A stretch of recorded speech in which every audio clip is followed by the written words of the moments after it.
Hello all, and welcome to tonight's beer review, which I am dubbing the green beer review. Why? Well, my t-shirt probably will give you a little hint here. Funny story is my mom gave this to me for Christmas. She thought it was like some sort of, well, Christmas like 15 years ago. She thought it was like some sort of anime related thing instead of a spoof on anime. Yeah, well, if you can't read it right, it says Dragon Bong. But anyway, why does it say that? Well, because we are reviewing tonight Lagunitas Undercover Shutdown Ale. Now, this is a beer that was brewed to commemorate the time the brewery was shut down in 2005, because during an open house party in which employees were allowed to bring in family and friends and whatnot for a big shindig down at the brewery, one of the founders of the company was arrested for smoking marijuana in the beer garden out back. And of course, because this was, a violation of various state and federal drug laws, it caused the brewery to be shut down for a while. Now,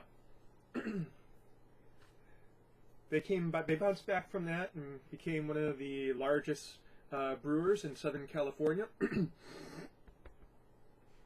And this is their commemoration for it. This is a, see here, I believe it is either a Scotch ale or a heavy ale. Either way, it doesn't really fit into any category easily. It's Scotch ale or a strong ale. It's 9.5 ABV, obviously pretty high up for a beer, and 66.6 IBU, which is pretty high up even for hopping. So you'd expect something along the lines of barley wine, an imperial IPA, heavy ale. It kind of goes in between all those different categories. So what do I mean by that? Well, let's go and open this and find out, shall we?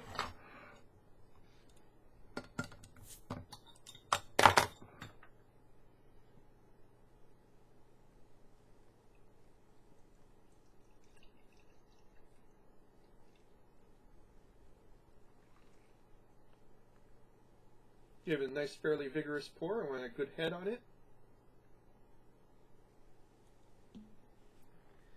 It's a thick red gold amber, very thick, and oddly enough, for something of this high ABV, still very visually carbonated.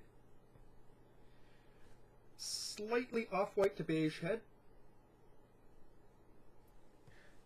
Very sweet malts.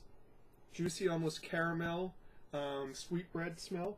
And then on top of that, floating on top of that, is very, very dank hopping. And I'm led to believe that that was 100%, 100% on purpose.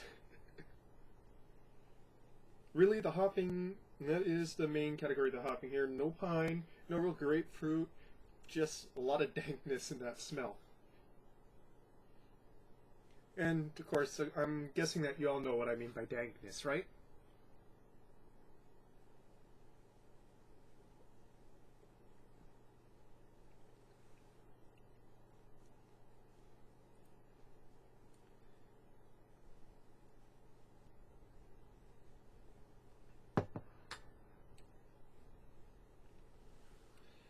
The flavors are there.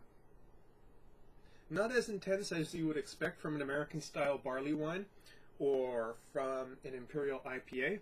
Still pretty intense. Mouthfeel, fairly thick.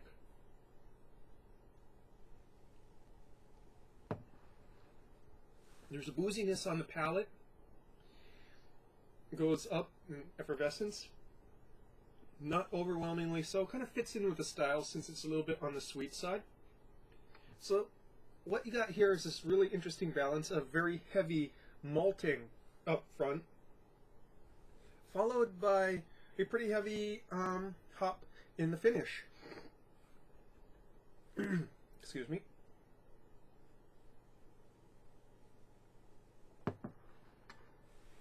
Very much caramel in the front and into the mids. you get a sense of that hopping, even in the front, but then as into the finish, you know, all that sweetness recedes, and you're left with a lot of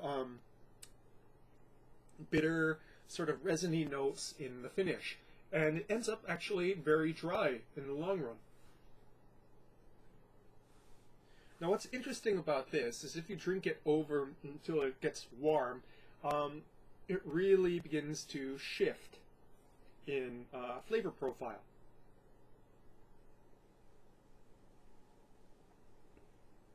More toffee-like notes emerge in, you know, the nose. And the sweetness becomes more and more evident.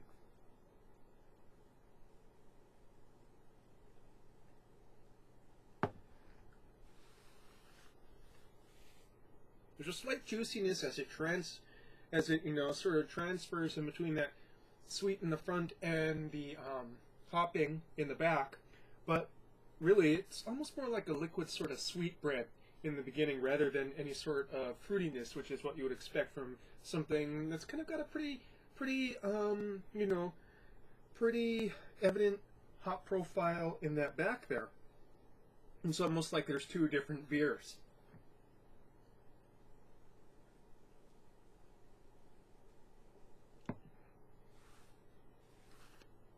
As it warms up, there's this really weird note, flavor note. It kind of rises up in the back during the mid, that I can't place.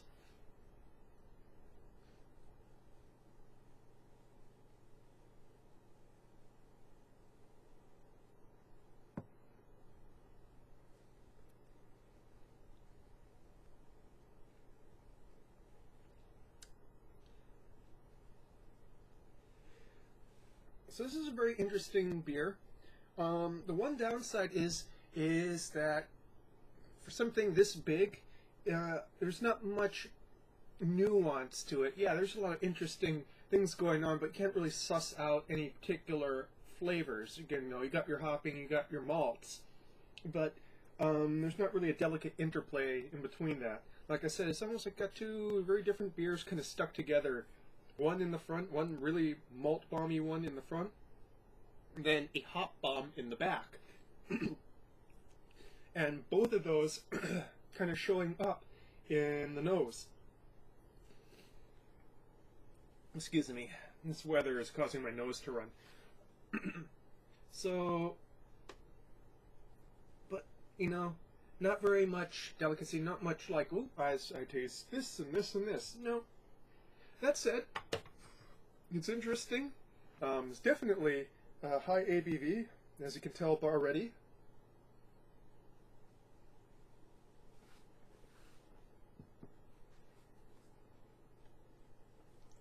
Very drinkable, especially kind of dangerously drinkable for this ABV, because it goes down pretty easy, as opposed to like a, you know, Imperial IPA or, you know, an Imperial Stout, where it's like you gotta sip it slow. It's just too intense. This one kind of comes down to a little too easy. As you can see already, I've already drank almost half of it.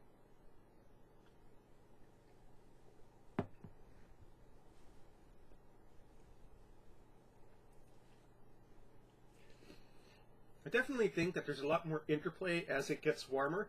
The trouble is, by the time it gets warm, you're already sort of from it, if you catch my drift.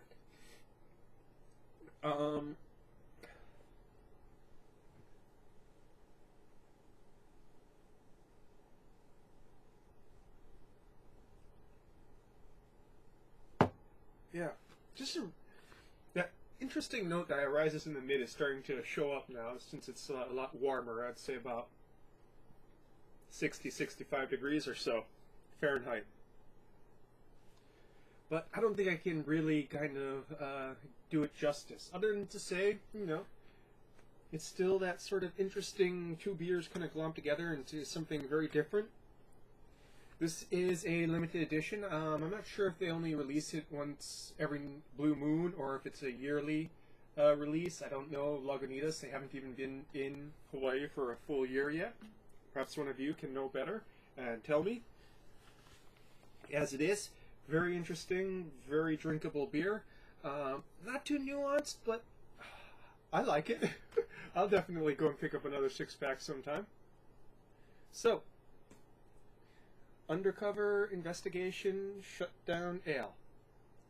I don't know, go and spark up. Well, I can't, but if you can, maybe this would be good with a doob or something. I hate my job with this drug testing. But that's life. So, cheers.